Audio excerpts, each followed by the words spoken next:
নমস্কার, good evening students. সবাইকে স্বাগত জানাই মাধ্যমিক এক্সপ্রেস 2K26-এ। আজকে আমরা আলো অধ্যায়ের 2 নম্বর লেকচার নিয়ে এসেছি। তো প্রিভিয়াস ক্লাসে আমরা করেছিলাম আলোর প্রতিফলন বিভিন্ন দর্পণে, এবং আলোক রশ্মি যখন আহ, অবতল বা উত্তল দর্পণে যখন প্রতিফলিত হয় তখন তার মুখ্য ফোকাস থেকে কেন্দ্রীয় বক্রতার কেন্দ্র অবধি যে দূরত্ব সেটা বক্রতার কেন্দ্র, বক্রতার ব্যাসার্ধ, এবং বক্রতার ব্যাসার্ধ এবং মুখ্য ফোকাসের যে সম্পর্ক সেটা সম্পর্কে আলোচনা হয়েছিল। বিভিন্ন ধরনের দর্পণে কি ধরনের প্রতিবিম্ব গঠিত হয় সেটা নিয়ে আলোচনা হয়েছিল। আর রৈখিক বিবর্ধন বা লিনিয়ার ম্যাগনিফিকেশন সম্পর্কে আলোচনা হয়েছিল। তো রিফ্লেকশন টপিকটা তো আগের দিনই হয়ে গেল। আজকে আমরা শুরু করব আলোর প্রতিসরণ বা রিফ্রাকশন অফ লাইট থেকে। তো শুরু করা যাক, চলো।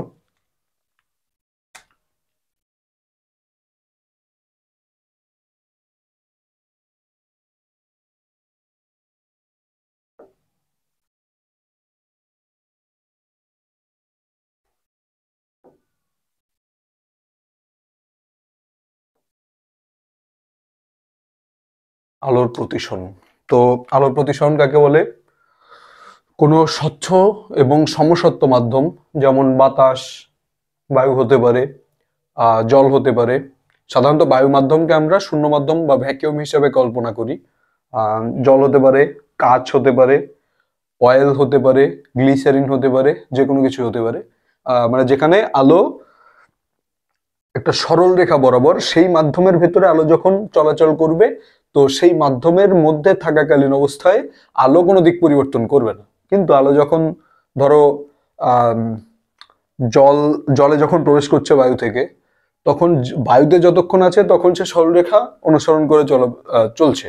আবার যখন জলের ভেতরে যখন ঢুকবে, তখন জলের ভেতরে যে অংশটুকু আলো পাড়ি দেবে সেই অংশটাও সরলরেখা বরাবর থাকবে। কিন্তু দুটো সমসত্ব মাধ্যমের, স্বচ্ছ সমসত্ব মাধ্যমের যে বিভেদ তল, সেই বিভেদ তল বরাবর যেহেতু আম, বায়ুতে আলো একটা নির্দিষ্ট গতিবেগে চলে আর জলে সেটা চেঞ্জ হয়ে যায়, তাই জন্যে যখন দুটো স্বচ্ছ সমসত্ব মাধ্যমের বিভেদ তল বরাবর আলোকরশ্মি বেঁকে যাবে, কিছুটা টিল্টেড হবে, তো সেই যে ঘটনা সেটাকেই আলোর প্রতিসরণ বা রিফ্লেকশন অফ লাইট বলা হয়।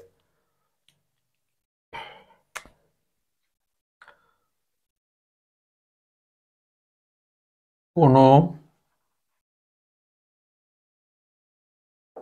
স্বচ্ছ সমসত্ব মাধ্যম থেকে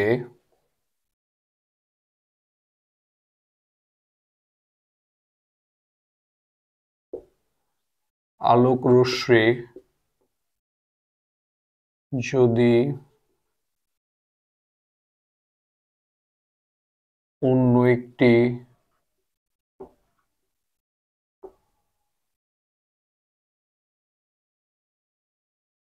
স্বচ্ছ সমসত্ব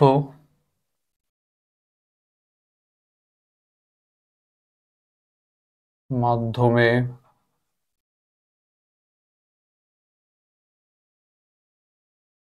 প্রবেশ করে, তাহলে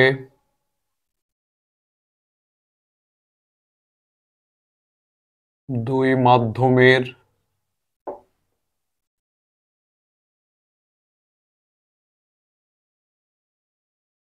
বিভেদ তল বরাবর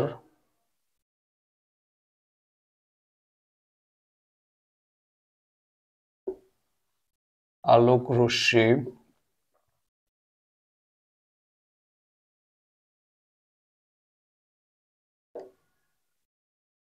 দিক পরিবর্তন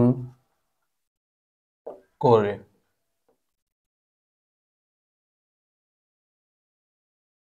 আলোর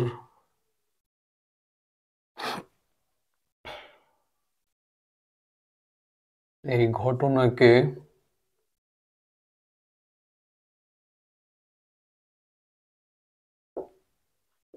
প্রতিসরণ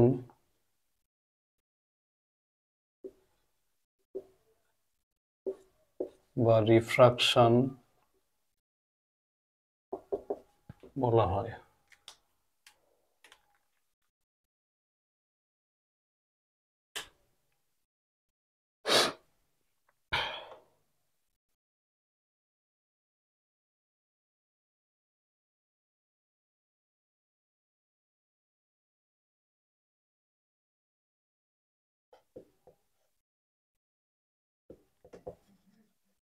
আমরা যেমন প্রতিফলনের দুটো সূত্র পড়েছিলাম, সেরকম আলোর প্রতিসরণেরও দুটি সূত্র রয়েছে, এবং আলোর প্রতিফলনের দুটো সূত্রের থেকেও আলোর প্রতিসরণের যে দুটি সূত্র আছে এই দুটো সূত্র অনেক বেশি ইম্পর্টেন্ট। এবং আলোর প্রতিসরণের যে দ্বিতীয় সূত্র রয়েছে, যেটাকে স্নেলের সূত্র বলা হয়, ওই সূত্রটার গাণিতিক রূপ প্রতিষ্ঠা করতে অনেক সময় বলা হয়। তো চলো প্রতিসরণের সূত্রগুলি দেখা যাক।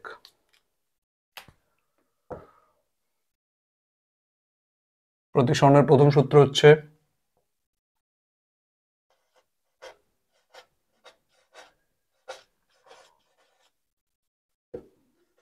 আপতিত রশ্মি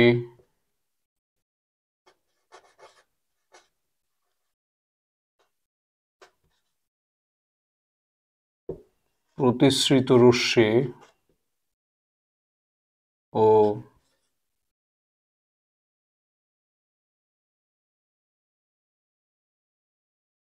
দুই মাধ্যমের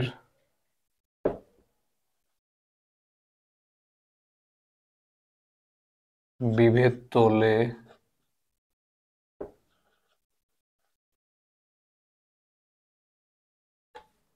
অঙ্কিত অভিলম্ব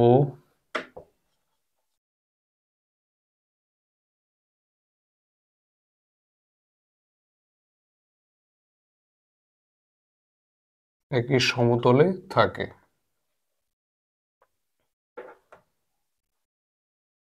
প্রতিসরণের দ্বিতীয় সূত্র হচ্ছে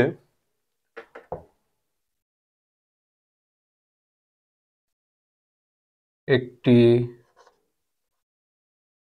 নির্দিষ্ট বর্ণের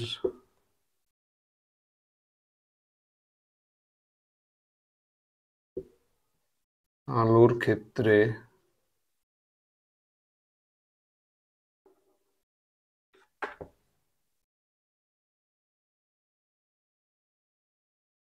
যদি একটি স্বচ্ছ সমসত্ব মাধ্যম হতে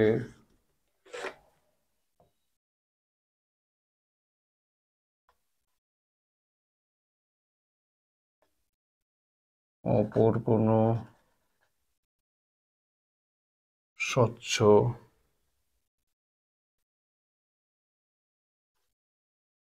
সমসত্ব মাধ্যমে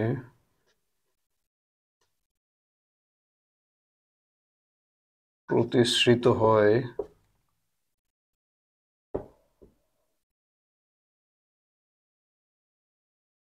তাহলে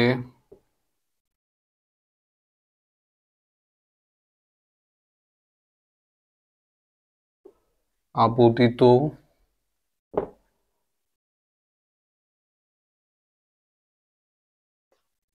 কোণের সাইন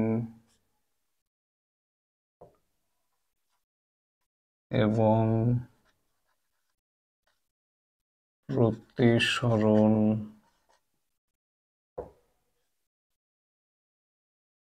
কোণের সাইন এর অনুপাত বা রেশিও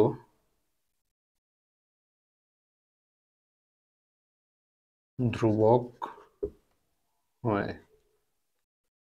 এটাকেই স্নেলের সূত্র বা স্নেলস ল বলে।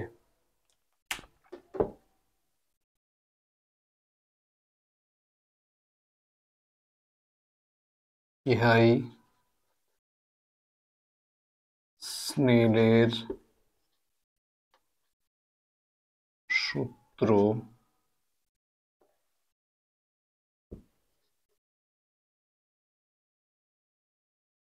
বলে পরিচিত।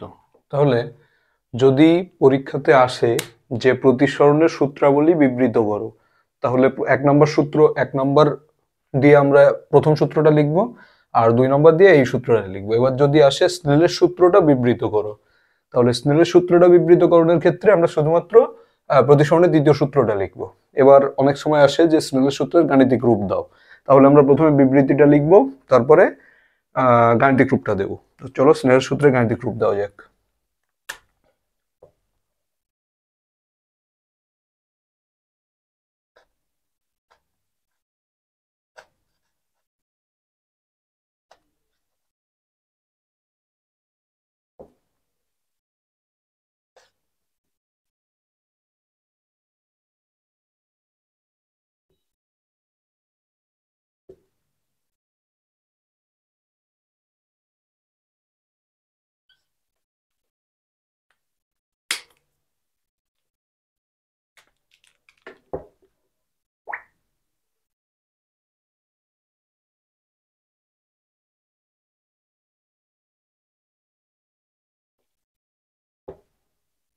ধরা যাক এ একটা মাধ্যম,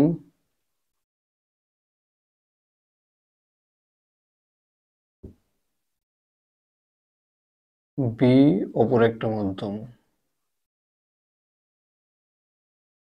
এবার আলোক রশ্মি এ মাধ্যম এবং বি মাধ্যমের যে বিভেদ তল, সেই বিভেদ তলের উপর অঙ্কিত অভিলম্ব হচ্ছে এটা। এবার সে বিভেদ তলে আপতিত হয়ে প্রতিসৃত হয়ে বি মাধ্যমে প্রবেশ করছে।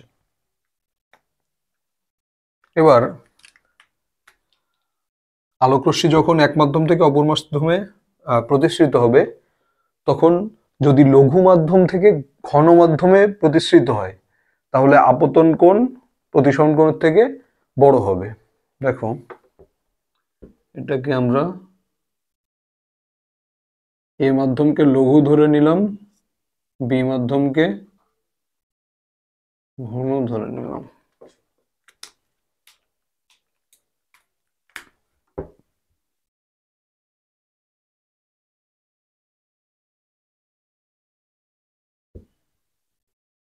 এই পথে চলে যাওয়ার কথা, কিন্তু যেহেতু দুটো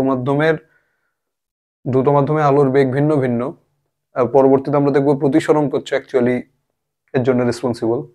তো যেহেতু দুটি মাধ্যমে আলোর বেগ ভিন্ন ভিন্ন, তার ঘনত্ব ভিন্ন ভিন্ন, তাই জন্যে ঘন মাধ্যমে কোনটা বড় হবে আর লঘু মাধ্যমে কোনটা ছোট হবে, বা অভিলম্বের দিকে সরে আসবে কিছুটা।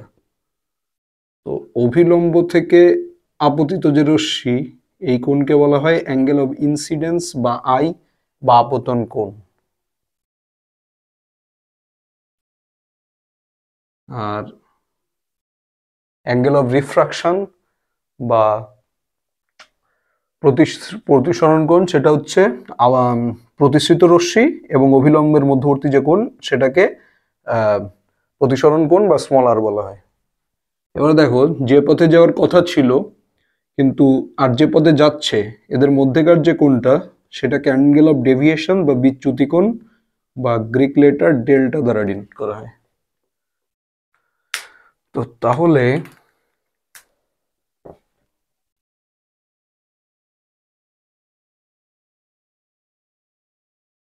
বিচ্যুতি কোণ ডেল্টা equals mod I minus R. Mod দেওয়ার অর্থ হচ্ছে নেগেটিভ হবে না। যদি ধরো যেমন এখানে লঘু মাধ্যম থেকে ঘন মাধ্যমে যাচ্ছে, এবার লঘু মাধ্যম থেকে ঘন মাধ্যমে যাচ্ছে, তাহলে আপতন কোণ বড়, প্রতিসরণ কোণ আপতন কোণের তুলনায় ছোট। তাহলে ধরো এটা 45 ডিগ্রি আর এটা 30 ডিগ্রি, তাহলে বিচ্যুতি হবে I minus R 45 minus 30, that is 15 degree. কিন্তু যদি ঘন মাধ্যম থেকে যদি লঘু মাধ্যমে যেত, তখন কি হতো? এটা ধরো ঘন আর এটা লঘু, তাহলে এই যে আপতন কোণের থেকে প্রতিসরণ কোণটা বড় হয়ে যেত। তখন কি হতো, তখন মড আই মাইনাস আর, বা যেহেতু আর বড়, আর মাইনাস আই, এভাবে করতাম আমরা। এটা হচ্ছে বিচ্যুতি কোণ ডেল্টার ফর্মুলা। এবার গাণিতিক রূপের ক্ষেত্রে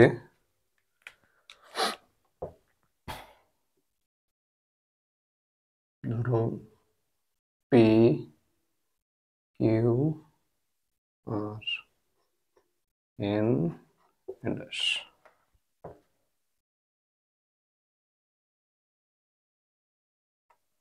ধরি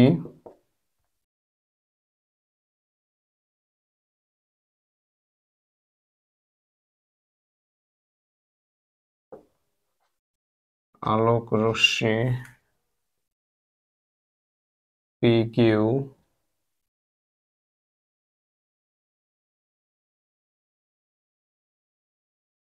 এ মাধ্যমের কিউ বিন্দুতে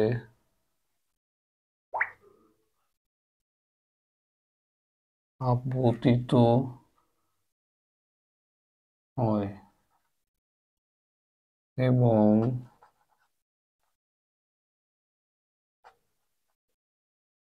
প্রতিসরণের পর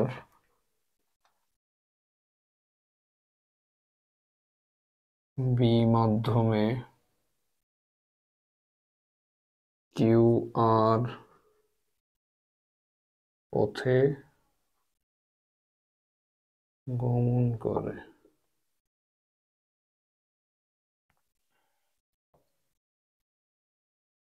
কিউ বিন্দুতে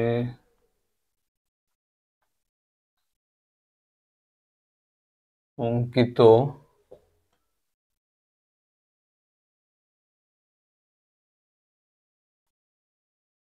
অভিলম্ব,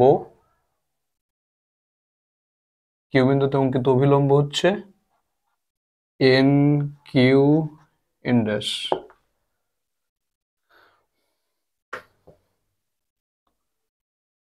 এখানে আপতন কোণ P Q N equals I,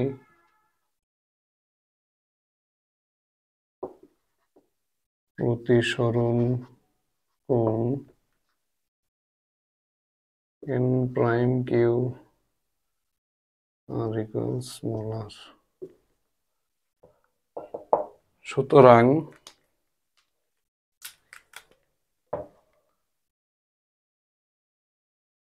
sign I by sine R equals ধ্রুবক ইকুয়ালস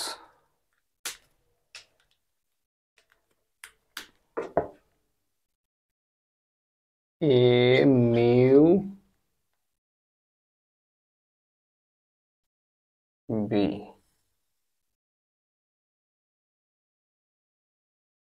এই যে মিউ বা এ মিউ বি, এটা হচ্ছে এ মাধ্যমের সাপেক্ষে বি মাধ্যমের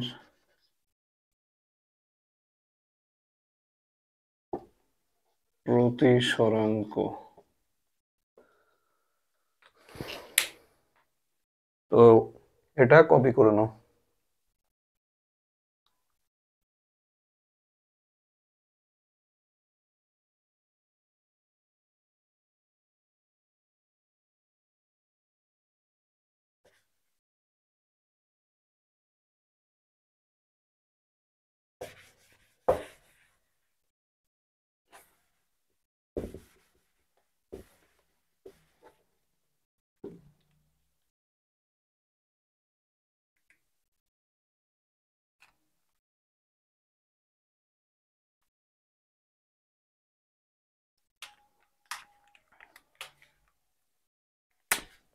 তো চলো এবার আমরা পরম প্রতিসরাঙ্ক এবং আপেক্ষিক প্রতিসরাঙ্ক নিয়ে আলোচনা করি।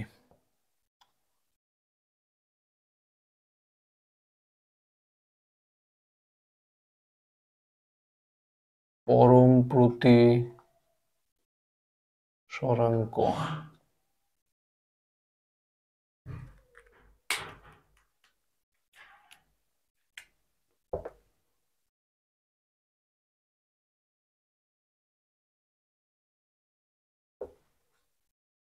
আলোক রশ্মি শূন্য মাধ্যম থেকে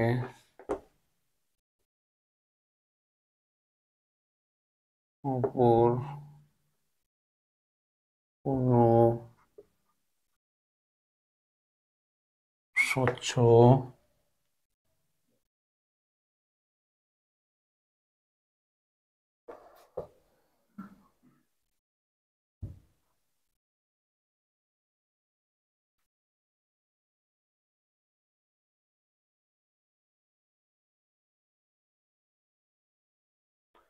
সমসত্ব মাধ্যমে প্রতিষ্ঠিত হলে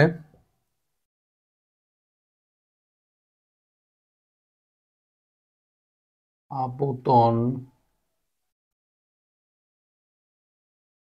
ও প্রতিসরণ কোণ দ্বয়ের সাইন গুলির অনুপাতকে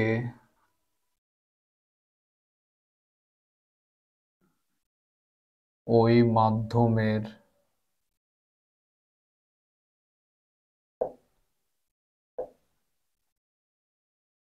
পরম প্রতিসরাঙ্ক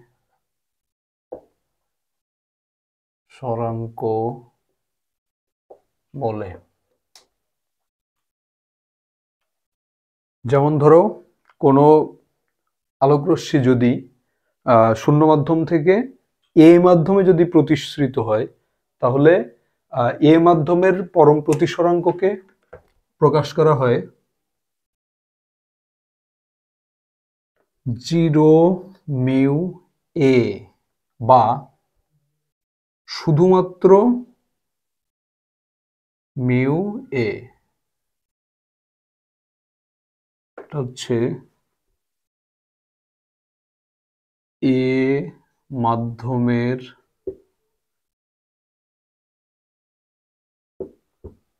পরম প্রতিসরাঙ্ক।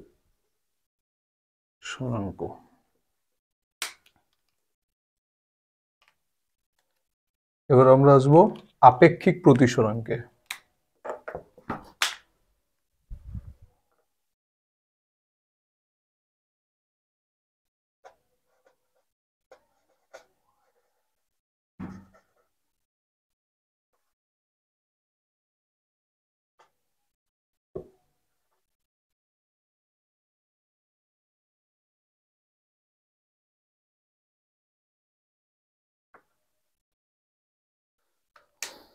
আপেক্ষিক প্রতিসরাঙ্ক হচ্ছে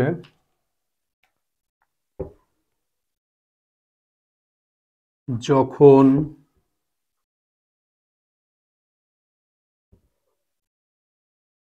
আলোক রশ্মি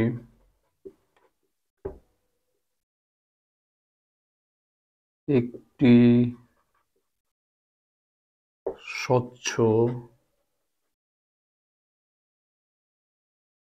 সমসত্ব মাধ্যম থেকে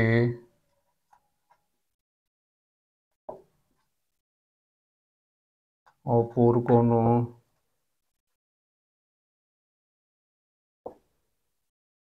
স্বচ্ছ সমসত্ব মাধ্যমে প্রতিসৃত হয়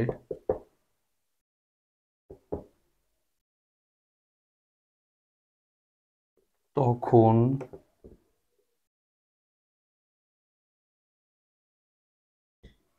আপতন কোণের সাইন ও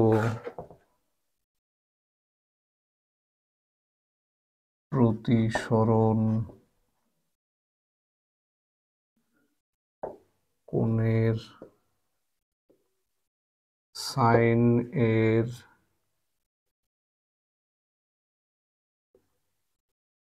অনুপাতকে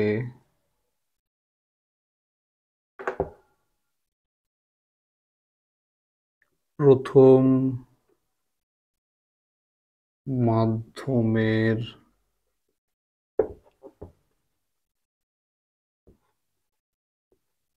সাপেক্ষে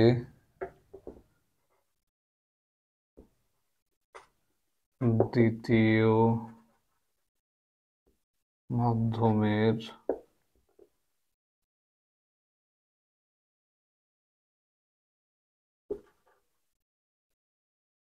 আপেক্ষিক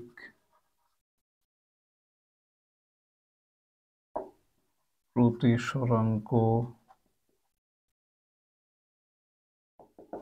বলা হয়।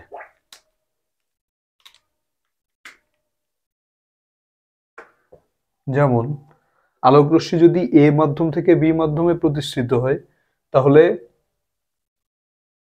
এ মাধ্যমের সাপেক্ষে বি মাধ্যমের প্রতিসরাঙ্ক হবে এ মিউ বি ইকুয়ালস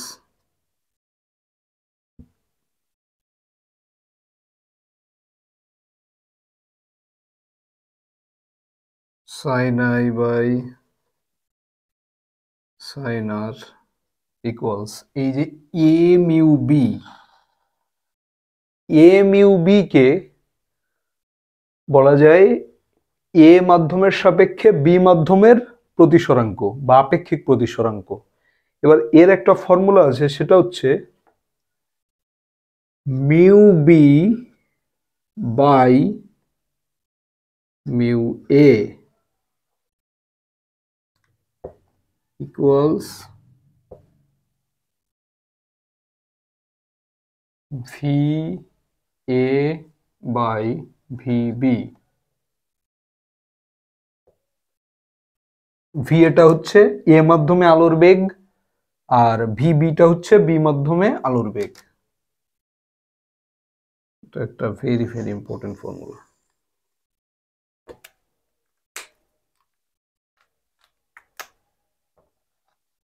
তো আমরা লিখতে পারি, এখান থেকে ভাষায় প্রকাশিত রূপটা হচ্ছে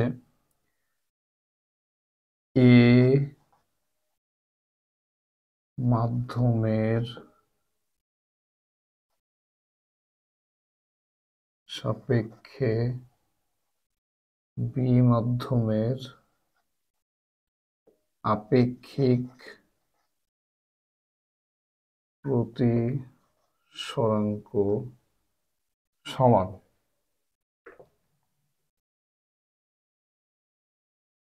বি মাধ্যমের পরম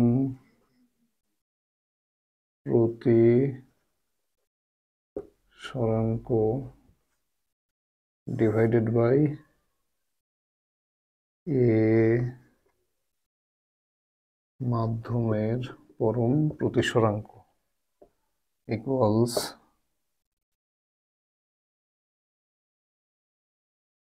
এ মাধ্যমে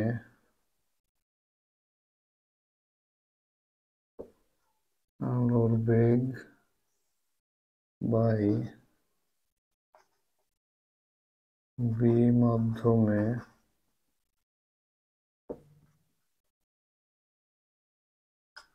আলোর বেগ। তো এখান থেকে আমরা দেখতে পাচ্ছি, দেখো mu B by mu A সমান V B by V A, অর্থাৎ মিউ প্রপোর্শনাল টু 1/v। অর্থাৎ কোনো মাধ্যমের প্রতিসরাঙ্ক যদি বেশি হয়, তাহলে সেই মাধ্যমে আলোর বেগ কম হবে। আর কোনো মাধ্যমের প্রতিসরাঙ্ক যদি কম হয় সেই মাধ্যমে আলোর বেগ বেশি হবে। ঠিক সেই কারণের জন্যে মাধ্যম যত ঘন হবে বা মাধ্যমের প্রতিসরাঙ্ক যত বেশি হবে তাহলে সেই মাধ্যমে আলোর বেগ তত কম, আর মাধ্যম যত লঘু হবে তত আলোর বেগ বেশি। ঠিক সেই জন্য বায়ুতে বা ভ্যাকিউমে বা শূন্যস্থানে আলোর বেগ সব থেকে বেশি 3 × 10⁸ মিটার/সেকেন্ড।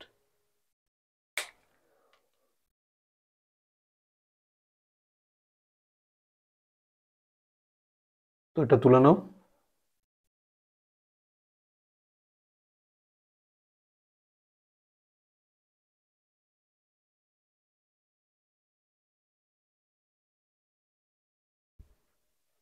তো চলো এবার এই কোশ্চেনটা দেখো। বায়ুর সাপেক্ষে কোনো মাধ্যমের প্রতিসরাঙ্ক √2, বায়ুতে আপতন কোণ 45°। তাহলে প্রতিসরণের পর ওই রশ্মির চ্যুতি কোণ কত হবে? এটা হচ্ছে মাধ্যমিক 2018 কোশ্চেন, মাধ্যমিক পরীক্ষা 18। তো নিজেরা চেষ্টা করো ভিডিওটা পজ করে, এবার আমার সাথে মিলিয়ে নাও। বায়ুর সাপেক্ষে কোনো মাধ্যমের প্রতিসরাঙ্ক √2। এবার বায়ুকে আমরা শূন্য মাধ্যম ধরে নিই বা পরম প্রতিসরাঙ্ক √2। ঠিক আছে, ধরো মাধ্যমকে আমরা মিডিয়াম এম ধরলাম। বায়ুর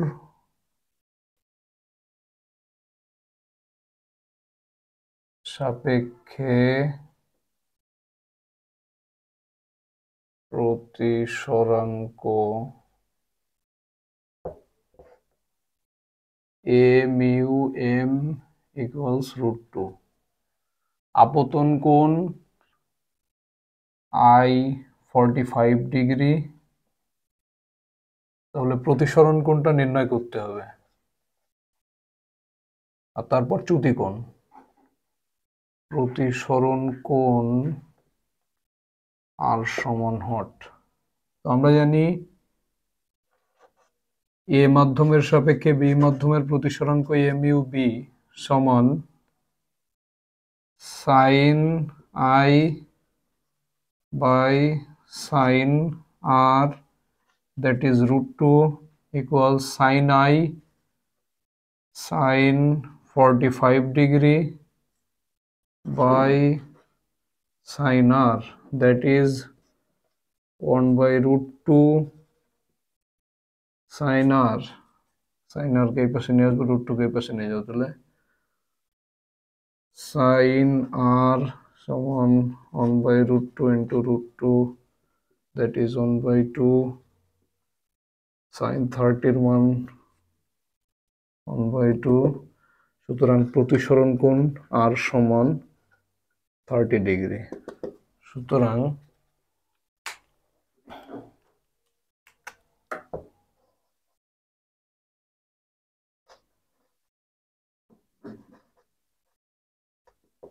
চ্যুতি কোণ ডেল্টা সমান mod I minus R, that is 45° minus 30° equals 15°। চলো এবার আমরা আরেকটা গুরুত্বপূর্ণ টপিক করব, সেটা হচ্ছে আয়তাকার কাচের স্ল্যাবে আলোর প্রতিসরণ।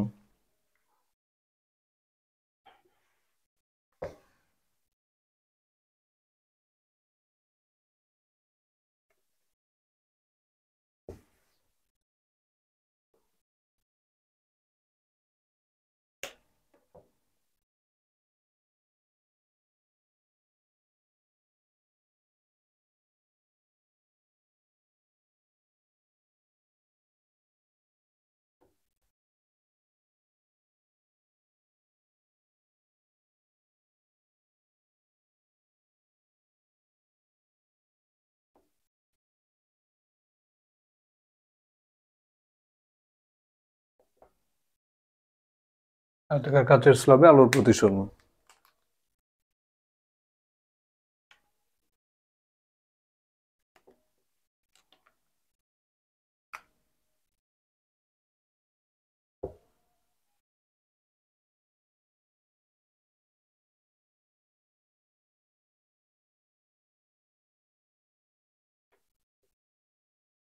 ধরা যাক এ বি সি ডি একটা কাচের স্ল্যাব।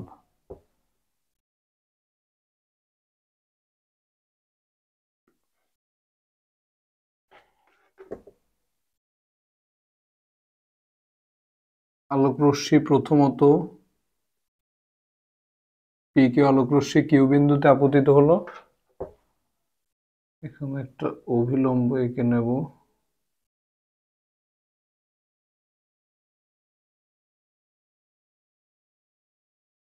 ধরো এম এন, সেটা প্রতিসৃত হয়ে Q R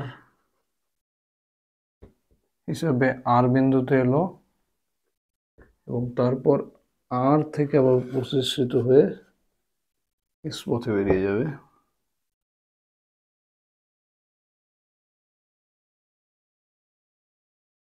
M prime N prime R বিন্দুতে অঙ্কিত অবিলম্ব।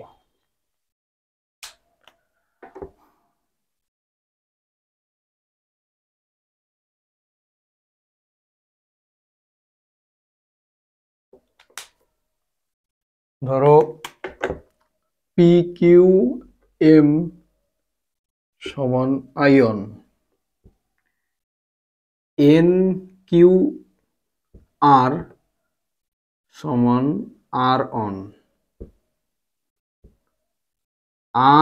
এম প্রাইম আর কিউ এটা সমান হচ্ছে আর টু, আর এন প্রাইম আর এস হচ্ছে আই টু।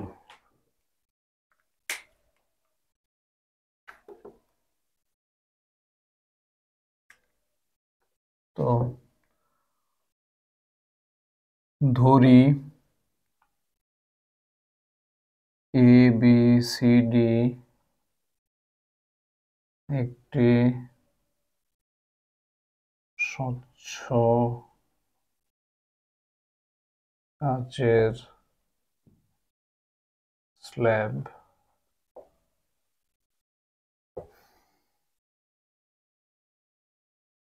আলোক রশ্মি পি কিউ প্রথমে এ ডি পৃষ্ঠের কিউ বিন্দুতে আপতিত হয়। কিউ বিন্দুতে অঙ্কিত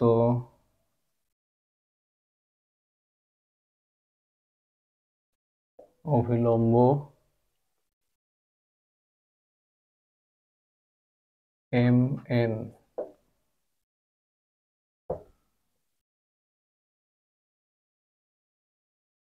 আপতন কোণ পি কিউ এম সমান আয়ন,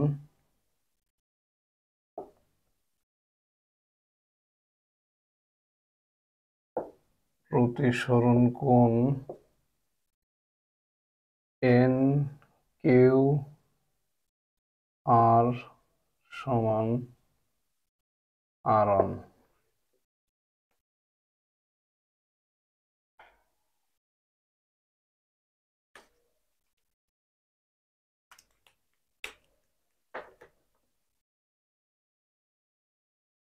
সুতরাং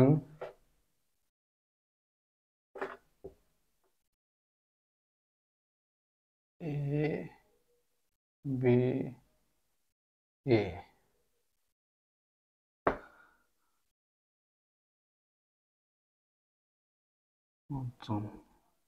প্রথমে এ মাধ্যম থেকে বি মাধ্যমে যাচ্ছে, তারপর বি মাধ্যমে কিছুটা ট্রাভেল করে পরবর্তীতে আবার এ মাধ্যমেই ফিরে আসছে। তাহলে দেখা যায় এ মাধ্যমের সাপেক্ষে বি মাধ্যমের প্রতিসরাঙ্ক M U B equals sine I one by sine R one, 1 নম্বর সমীকরণ।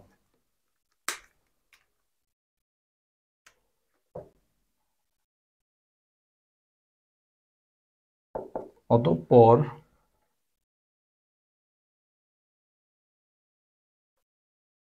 আলোক রশ্মি আর বিন্দুতে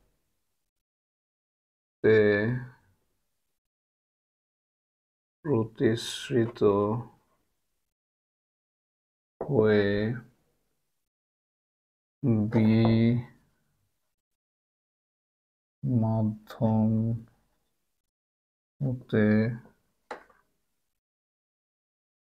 পুনরায় এ মাধ্যমে নির্গত হয়। আপতন কোণ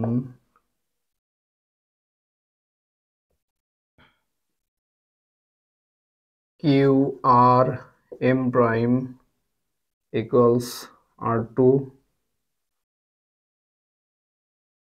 নির্গত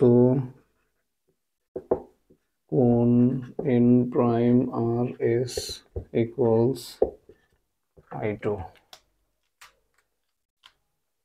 সুতরাং এবার বি মাধ্যমের সাপেক্ষে এ মাধ্যমের প্রতিসরাঙ্ক বি মিউ এ ইকুয়ালস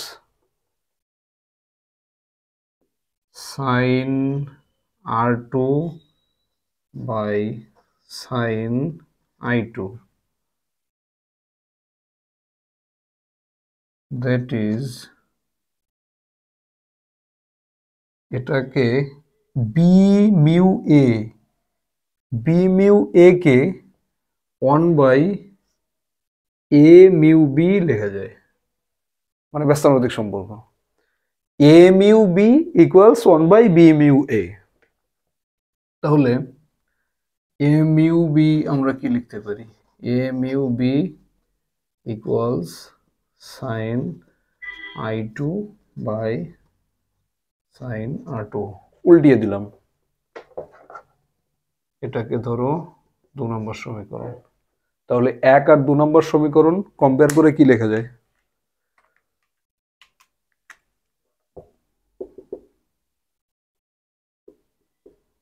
1 ও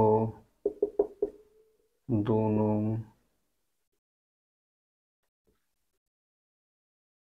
সমীকরণ তুলনা করে পাই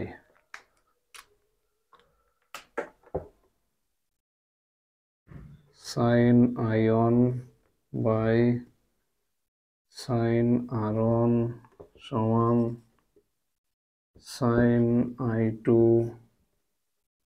বাই সাইন R2। এবার দেখো, যেহেতু এ বি সি ডি এটা একটা আয়তক্ষেত্র, তাহলে আয়তক্ষেত্রের বিপরীত বাহুগুলি সমান্তরাল হয়। সমান এবং সমান্তরাল, সমানের দরকার নেই, আমাদের এখানটা দরকার সমান্তরাল। তাহলে এডি সমান্তরাল বিসি। এবার কোনো দুটো বাহু যদি সমান্তরাল হয় পরস্পর, তাহলে তাদের উপর অঙ্কিত যে অভিলম্বগুলি তারাও সমান্তরাল হবে। এডি সমান্তরাল বিসি, তাহলে এডির ওপরে অঙ্কিত অভিলম্ব এম এন আর বিসি এর ওপরে অঙ্কিত অভিলম্ব এম প্রাইম এন প্রাইম। তাহলে এডি যদি সমান্তরাল বিসি হয়, এম এন সমান্তরাল এম প্রাইম এন প্রাইম হবে।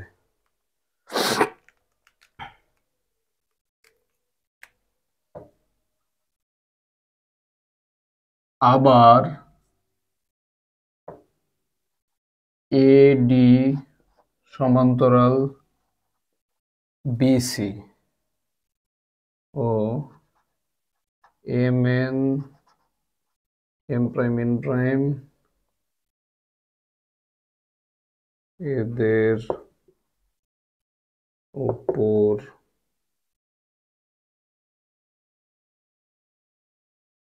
অঙ্কিত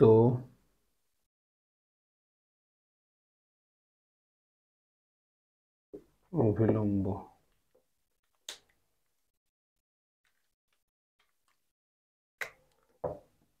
সুতরাং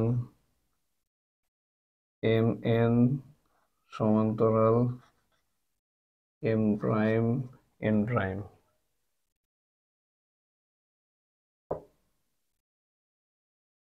এম এন সমান্তরাল এম প্রাইম এন প্রাইম, আর কিউ আর এদের ভেদক, কিউ আর ভেদক। সুতরাং কোণ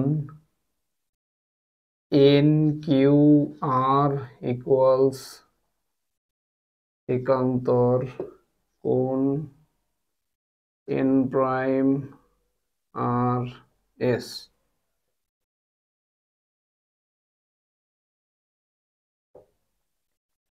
এন কিউ আর কি? আর1, এটা হচ্ছে আর2। তাহলে আর1 সমান আর2, এটাকে ধরো 3 নম্বর সমীকরণ।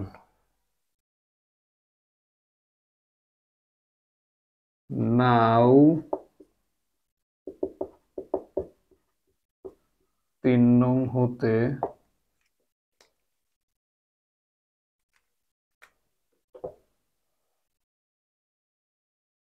সাইন আই1 বাই সাইন আর1 সমান সাইন আই2 বাই সাইন আর2 এর জায়গায় যেহেতু আর2 সমান আর1 লিখে দেবো, তাহলে এরকম পরস্পর মারা যায়।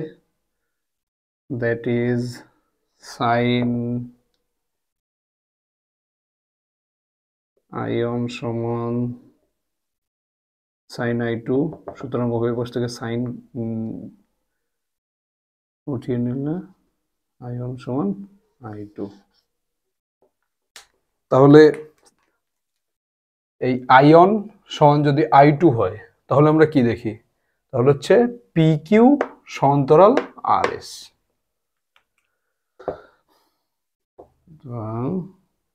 পি কিউ সমান্তরাল আর এস, এটা অনেক সময় প্রুফ করতে দেয় যে আয়তাকার কাচের স্ল্যাবে আলোর প্রতিসরণের ক্ষেত্রে আপতন রশ্মি, আপতিত রশ্মি এবং নির্গত রশ্মি যে সমান্তরাল সেটা প্রমাণ করে দেখাও। তো এরকম ভাবে লিখে এই পি কিউ সমান্তরাল আর এস যদি প্রমাণ করা যায় তাহলে সেটা পূর্ণ নাম্বার পাওয়া যাবে। Take down this.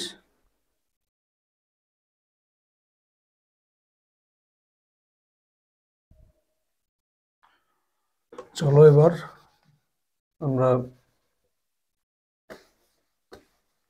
প্রিজমে আলোর প্রতিফলন দেখব।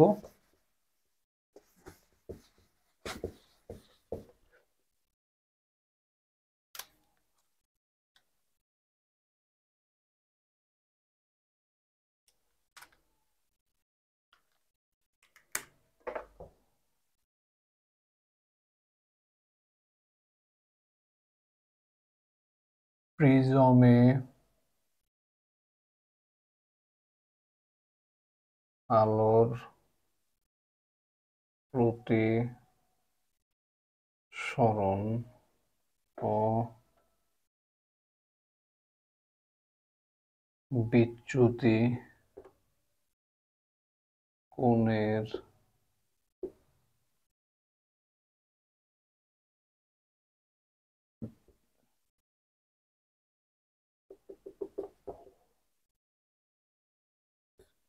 বিচ্যুতি কোণের রাশিমালা নির্ণয়।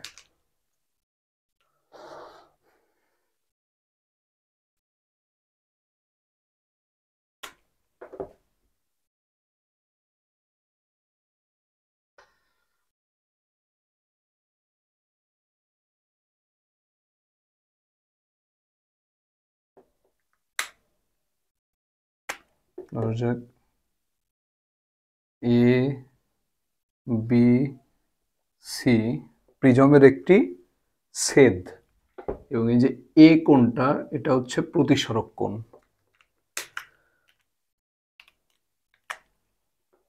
আলোক রশ্মি প্রথমত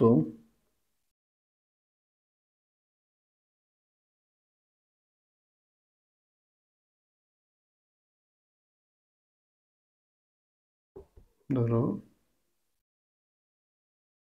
এ বি পৃষ্ঠে প্রতিফলিত আপতিত হলো, এই পথে যাওয়ার কথা ছিল, কিন্তু সে প্রতিসরণের কারণে পথ পরিবর্তন করে এই পথে গেল। এবার এখানটাতে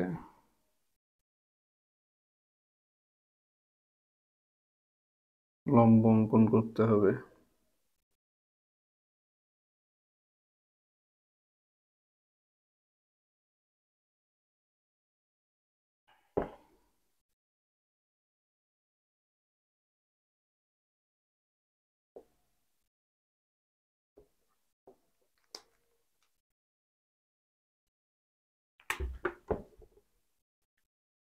P Q R S,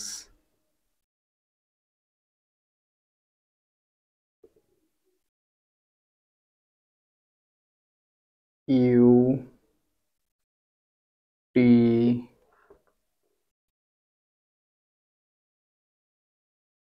W, এটাকে ধরলাম P Q R S T, x Y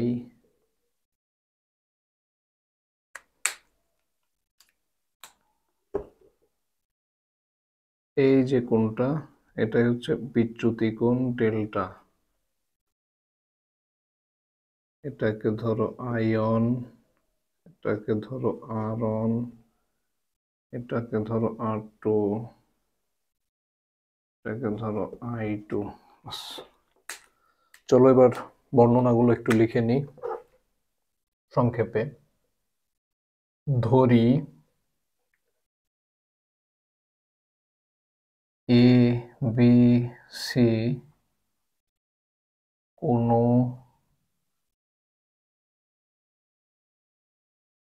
প্রিজমের প্রধান ছেদ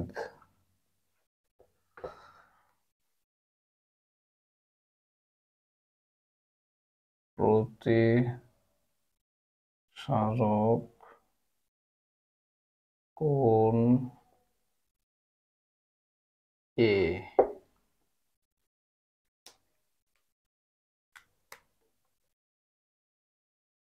পি কিউ আর এস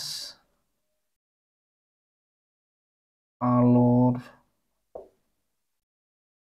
গতিপথ নির্দেশ করে। পি কিউ আর এস আলোর গতিপথ নির্দেশ করে।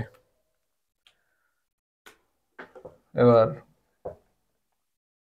কোণ কিউ ও আর বিন্দুতে অঙ্কিত অভিলম্ব দ্বয়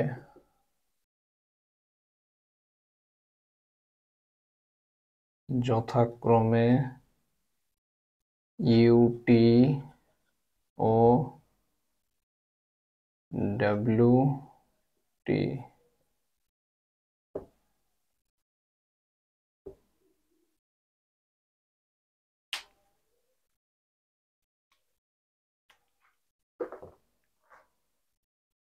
কোণ ইউ কিউপি সমান আয়ন, কোণ আর কিউটি সমান আরন,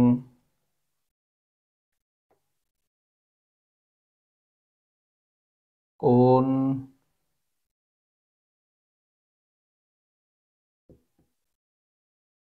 কিউ আর টি সমান আর টু কোণ ডাব্লিউ আর এস সমান আই টু।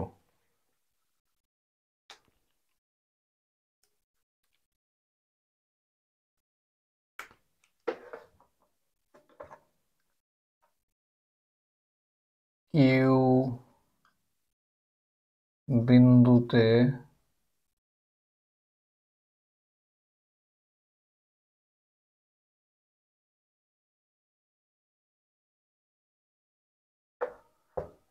চ্যুতি কোণ ডিওন সমান আই1 মাইনাস আর1।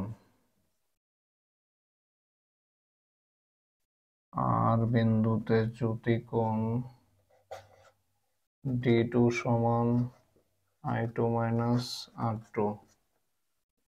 সুতরাং মোট চ্যুতি কোণ ডেল্টা সমান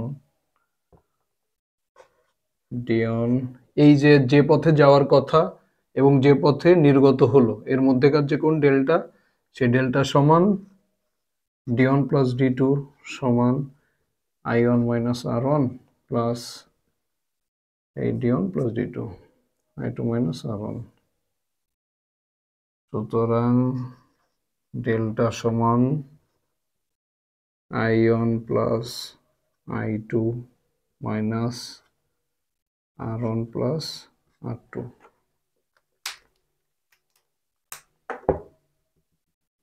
দ্যাট ইজ 1 নম্বর সমীকরণ। এবার দেখা যাক ডেল্টা।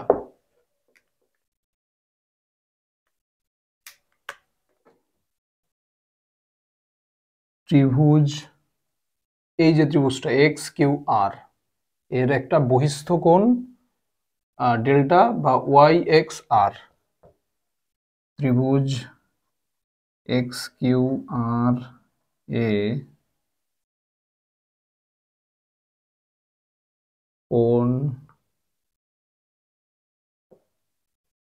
ডেল্টা সমান কোণ ওয়াই এক্স আর সমান এটা প্লাস এটা। কোণ এক্স কিউ আর প্লাস কোণ এক্স আর কিউ। কারণ কি? কারণ হচ্ছে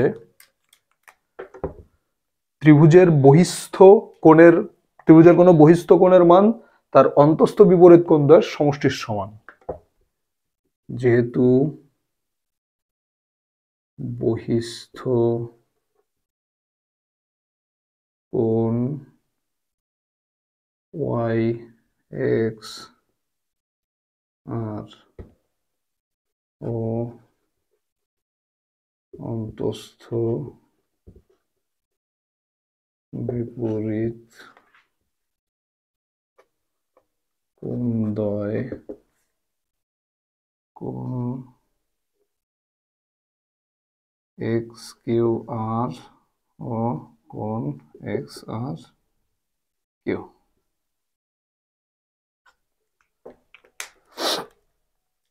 নাও এই যে কোণ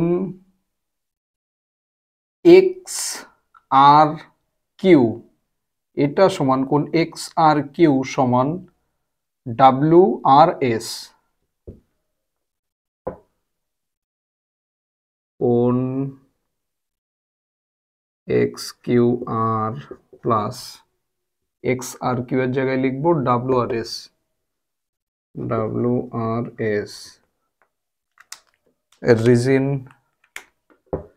যেহেতু কোণ ডাব্লিউ আর এস সমান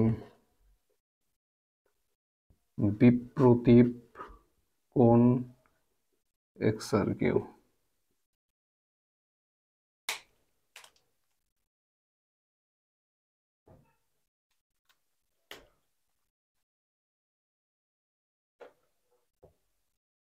x Q R plus W R S.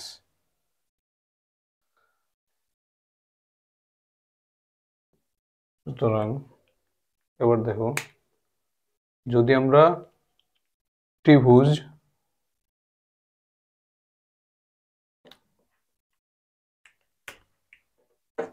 নয়, দেখো ত্রিভুজ কিউ আর টি এ, ত্রিভুজ কিউ আর টি তে কোণ কিউ টি আর প্লাস আর ওয়ান প্লাস আর টু ইকুয়ালস 180 ডিগ্রি। গুড।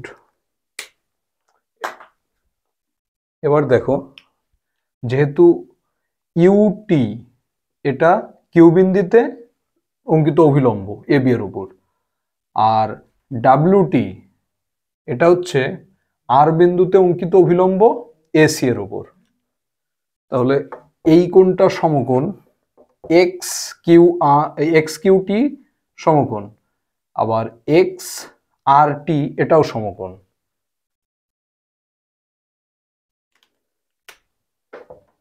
কোণ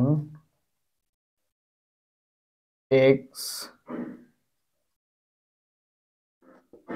আবার কোণ এক্স কিউটি প্লাস কোণ এক্স কিউটি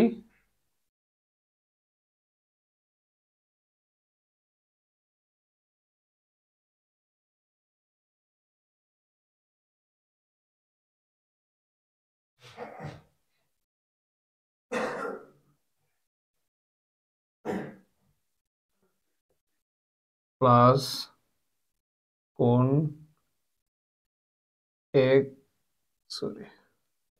এক্স আর টি সমান 90 degree plus 90 degree, that is 180 degree. সুতরাং চতুর্ভুজ এ কিউ টি আর এ কোণ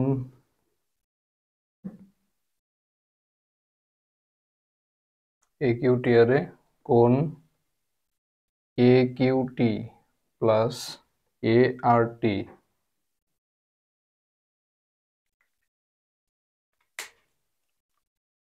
actually I'm sorry,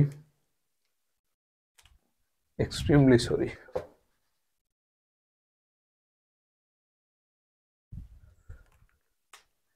যেহেতু কিউ বিন্দুতে কিউটি অভিলম্ব, তাহলে এ কিউটি এটা 90 ডিগ্রি, এ কিউটি সমান 90 ডিগ্রি, আর ডাব্লিউটি যেহেতু আর বিন্দুতে অভিলম্ব, তাহলে এ আর টি সমান 90 ডিগ্রি।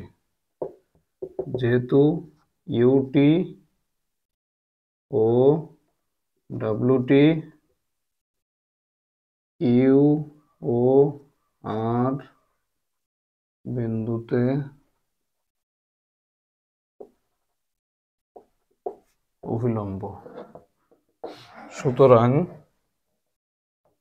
চতুর্ভুজ এ কিউ টি আর এ এবার হবে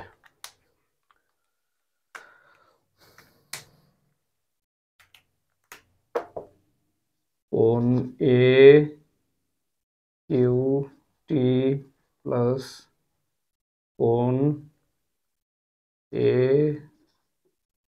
আর টি প্লাস কোণ কিউ এ আর প্লাস কোণ কিউ টি আর সমান 360 ডিগ্রি। এবার এর সমান 90 ডিগ্রি প্লাস এর সমান 90 ডিগ্রি প্লাস কিউ এ আর, একে আমরা কোণ এ বলতে পারি, প্লাস কোণ কিউ টি আর সমান 360 ডিগ্রি। এবার এই দুটোকে এই পাশে নিয়ে গেলে 180 থাকবে। কোণ এ প্লাস কিউ টি আর সমান 180 ডিগ্রি।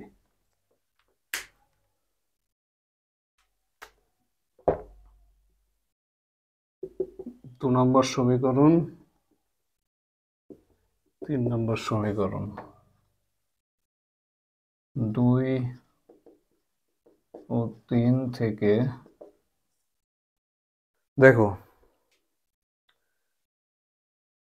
2 বিয়োগ 3 যদি করে দিই তাহলে কি আসে?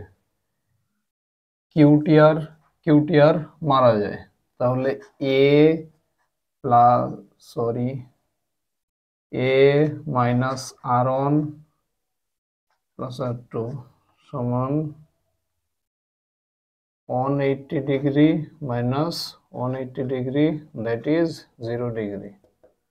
সুতরাং এ সমান আর1 প্লাস আর2। এইবার আমরা 1 নম্বর যে সমীকরণটা পেয়েছিলাম এখানে এই আর1 প্লাস আর2 এর মানটা বসিয়ে দেব। 1 হতে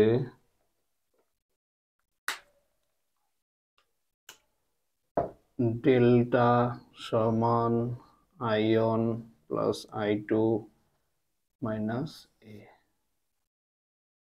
তাহলে চ্যুতি কোণের মান আমরা কি পেলাম? আপতন কোণ প্লাস নির্গমন বা নির্গত কোণ মাইনাস প্রতিসারক কোণ, প্রিজমের প্রতিসারক কোণ। এই ডেল্টা সমান আই1 প্লাস আই2 মাইনাস এ, এটা একাধিকবার মাধ্যমিক পরীক্ষাতে এসছে এবং সামনেও আসার সমূহ সম্ভাবনা আছে। তো টেক ডাউন দিস।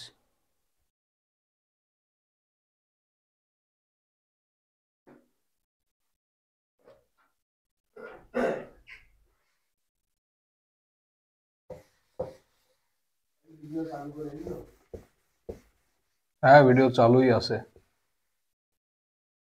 এই ভয়েস আওয়াজ চলে গেল।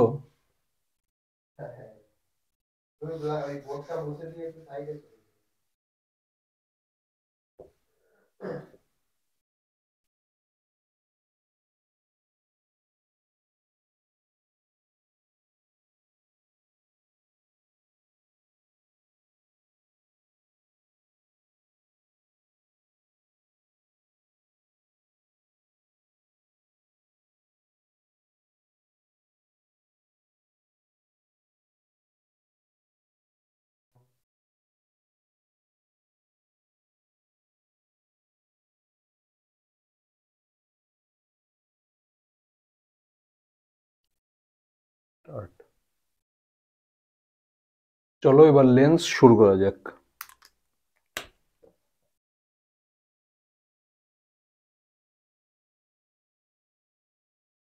লেন্স, তো লেন্স হচ্ছে দুটি গোলীয় পৃষ্ঠ বা একটি গোলীয় এবং একটি সমতল পৃষ্ঠ দ্বারা আবদ্ধ প্রতিসারক মাধ্যম।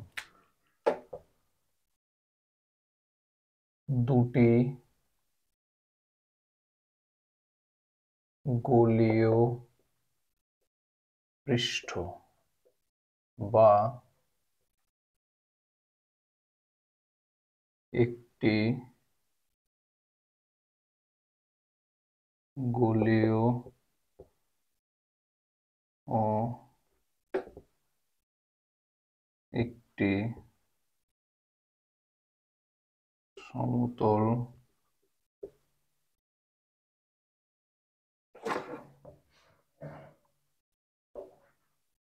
পৃষ্ঠ দ্বারা আবদ্ধ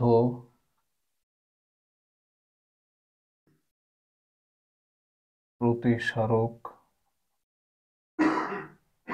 মাধ্যমকে লেন্স বলে।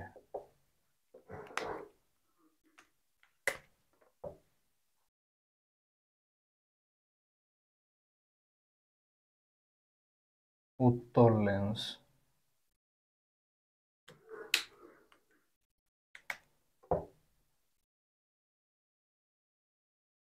যে লেন্সের মধ্যভাগ প্রশস্ত ও প্রান্তদ্বয় সরু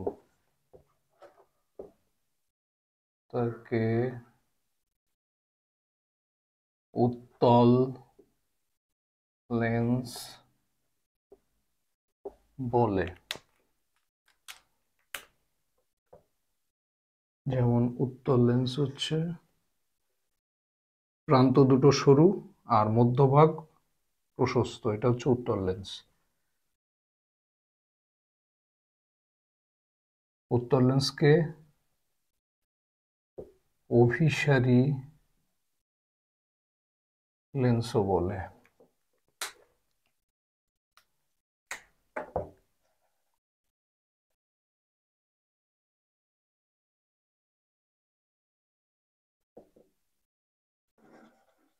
অবতল লেন্স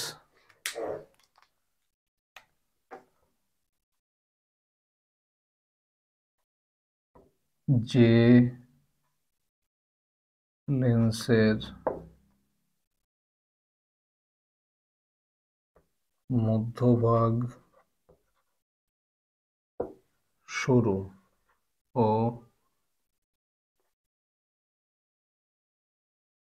প্রান্তদ্বয় প্রশস্ত তাকে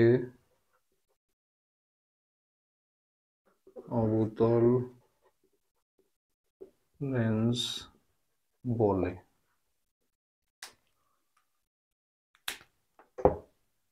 অবতল লেন্সের ক্ষেত্রে প্রান্তদ্বয় পুরু আর মধ্যভাগ সরু।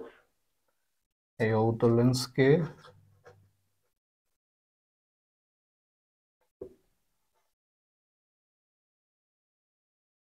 অপসারী লেন্সও বলা হয়। তো এবার দেখব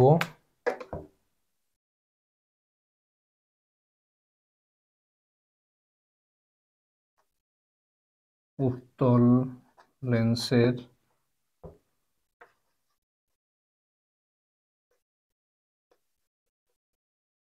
আলোক কেন্দ্র। মাধ্যমিক 2018-তে উত্তল লেন্সের আলোক কেন্দ্রের সংজ্ঞা এসেছিল।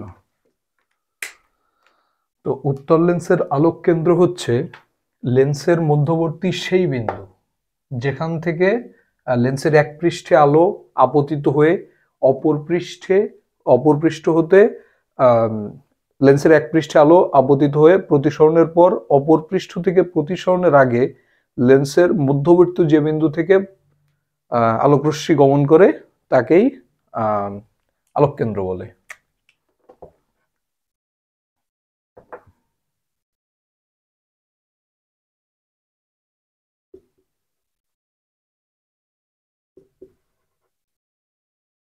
উত্তল লেন্সের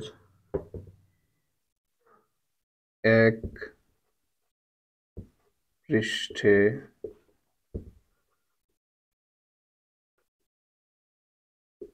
আলোক রশ্মি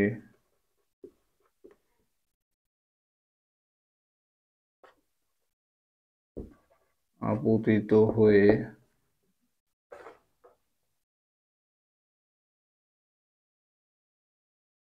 প্রতিসরণের পর লেন্সের মধ্যবর্তী যে বিন্দু দিয়ে গমন করে অপর পৃষ্ঠ থেকে পুনরায় প্রতিসৃত হয়ে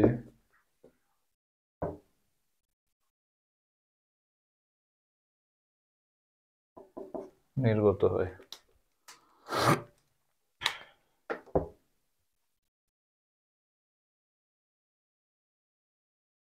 ধরা যাক একটা উত্তল লেন্স,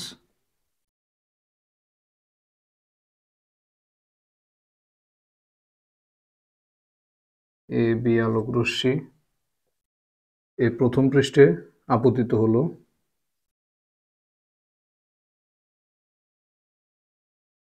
তারপর প্রতিসৃত হয়ে একটা বিন্দু দিয়ে গমন করলো, এখান থেকে আবার নির্গত হলো।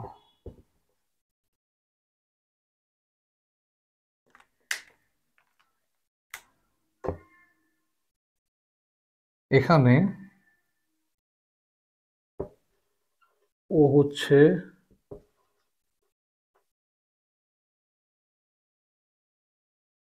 আলোক কেন্দ্র, আর লেন্সটা যদি পুরু হয় তাহলে এই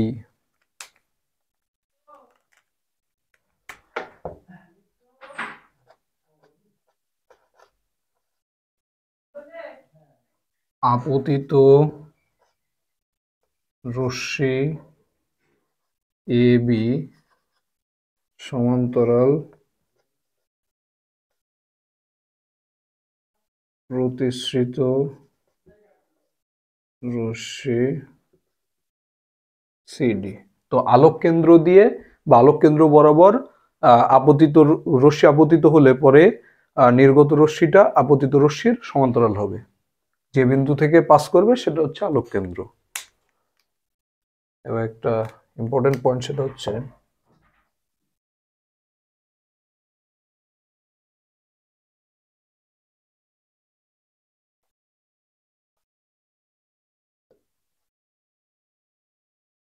পাতলা লেন্সের ক্ষেত্রে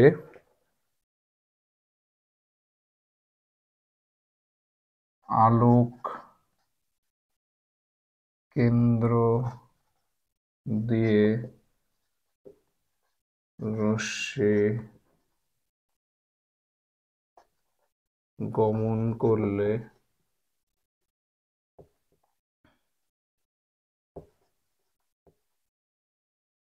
আপতিত ও নির্গত রশ্মি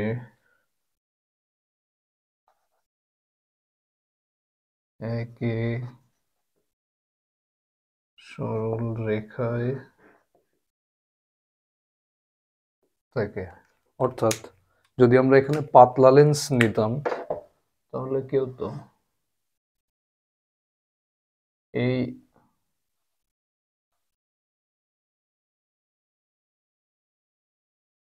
আলোক কেন্দ্র দিয়ে পাস করার সময় আলোক রশ্মি তার গতিপথ কোনো পরিবর্তন করবে না।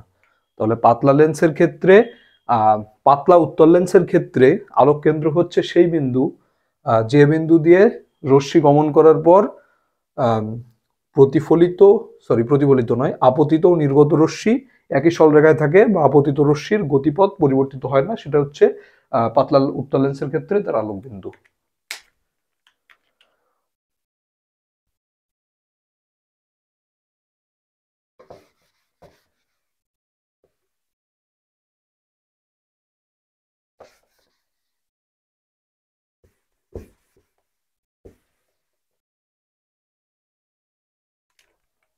লেন্সের ক্ষেত্রে মুখ্য ফোকাস,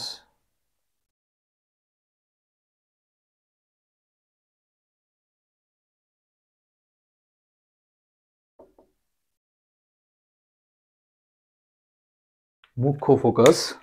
তো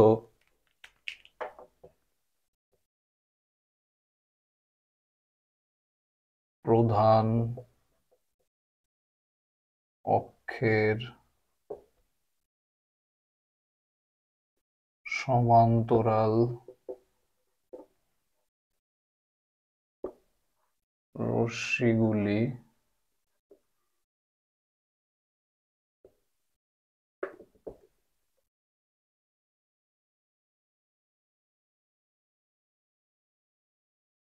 লেন্সের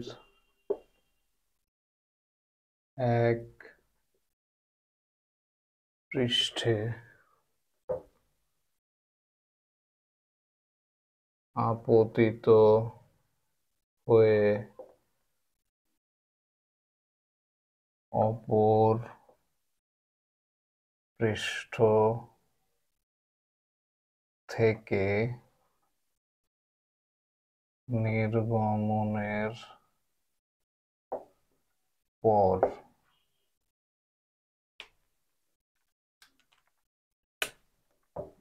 এক উত্তল লেন্সের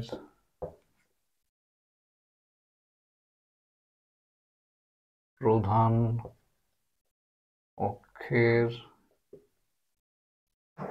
যে বিন্দুতে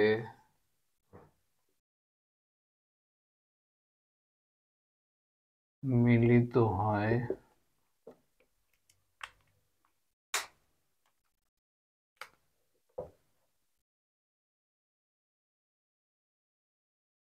অবতল লেন্সের প্রধান অক্ষের যে বিন্দু হতে অপসৃত হচ্ছে বলে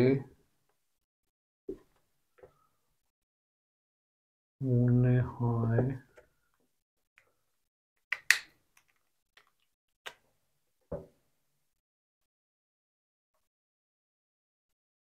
উক্ত বিন্দুকে লেন্সের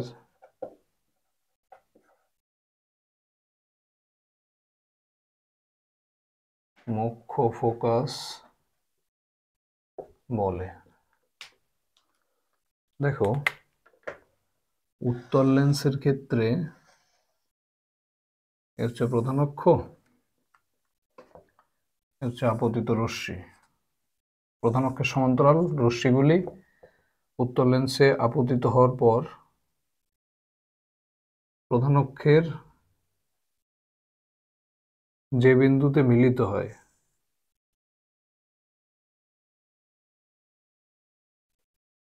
সেটা হচ্ছে উত্তল লেন্সের মুখ্য ফোকাস। একইভাবে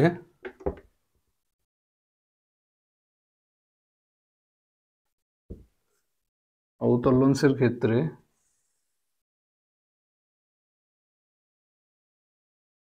প্রধান অক্ষের সমান্তরাল রশ্মিগুলি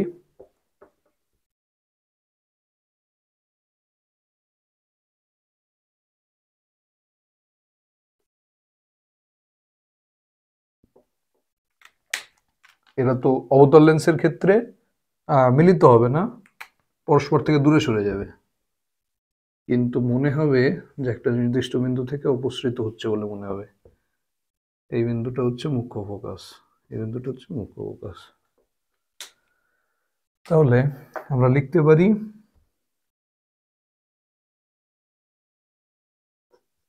উত্তল লেন্স হচ্ছে অভিসারী, আবার আমরা আগে দেখেছিলাম অবতল দর্পণ ছিল অভিসারী।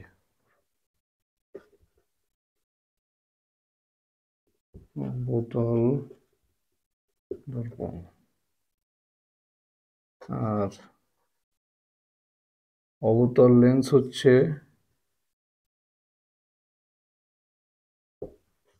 অপসারী আর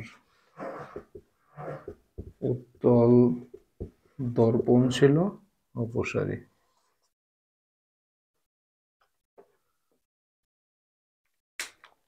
অভিসারী লেন্স উত্তল লেন্স, অপসারী লেন্স অবতল লেন্স। এবার উত্তল লেন্সের সাথে অবতল দর্পণের অনেক মিল আছে, আর অবতল লেন্সের সাথে উত্তল দর্পণের অনেক মিল আছে। তো পরবর্তী ক্লাসে আমরা যখন বিভিন্ন লেন্স, উত্তল লেন্স দ্বারা গঠিত প্রতিবিম্বগুলো যখন আমরা দেখব বিভিন্ন অবস্থানের ক্ষেত্রে, প্রধান অক্ষের বিভিন্ন অবস্থানে উত্তল লেন্সের প্রধান অক্ষের বিভিন্ন অবস্থানে লক্ষ্যবস্তু রাখলে উত্তল লেন্সে কোথায় কোথায় প্রতিবিম্ব গঠিত হবে, সেগুলি আমরা যখন দেখব, তো দেখব অবতল দর্পণের সাথে একদম সেম টু সেম মিলে যাবে, আর উত্তল দর্পণের সাথে অবতল লেন্সও মিলে যাবে। এই জন্য এটা একটা গোল্ডেন কি পয়েন্ট। এবার দেখা যাক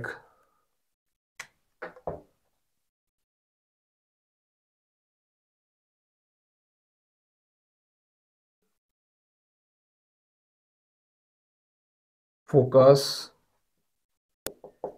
দূরত্ব। তো আমরা দর্পণের ক্ষেত্রে দেখেছিলাম মুখ্য ফোকাস থেকে বক্রতার কেন্দ্র অবধি দূরত্বকে ফোকাস দূরত্ব বলা হতো, কিন্তু এখানে তো বক্রতার কেন্দ্র বলে আমরা কিছু পাই না। তো এখানে মূলত আমরা আলোক কেন্দ্র, বক্রতার কেন্দ্র দিয়ে আমরা যে সমস্ত সংজ্ঞা সংজ্ঞায়িত করতাম, এই লেন্সের ক্ষেত্রে আমরা বক্রতার কেন্দ্র না দিয়ে আলোক কেন্দ্র কথাটার উল্লেখ করব।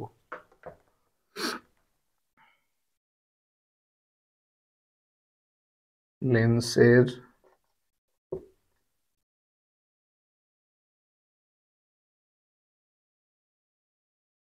মুখ্য ফোকাস ও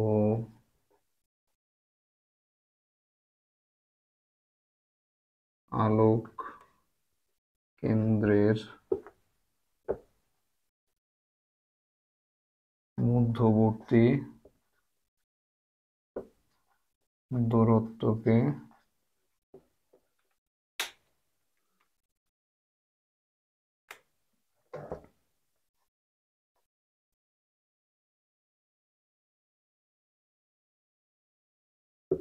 ফোকাস দূরত্ব বলে।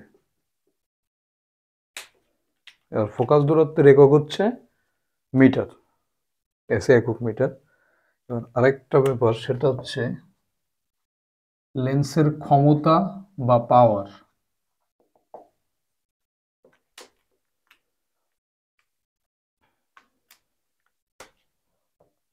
এটা একটা ইম্পর্টেন্ট সংজ্ঞা।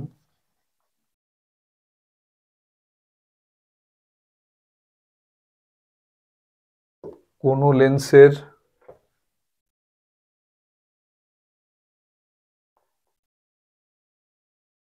ফোকাস দূরত্বের অন্যকে উক্ত লেন্সের ক্ষমতা বা পাওয়ার বলে।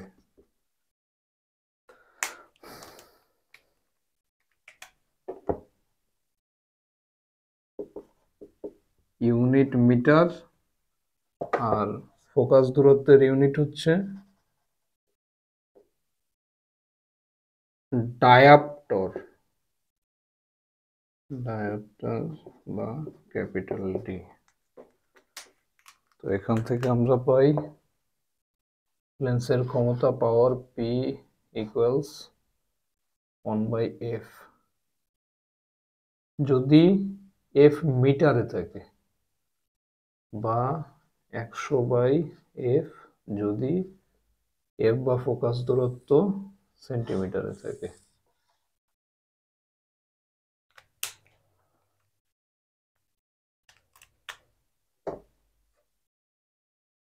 তো এটা তুলে নাও।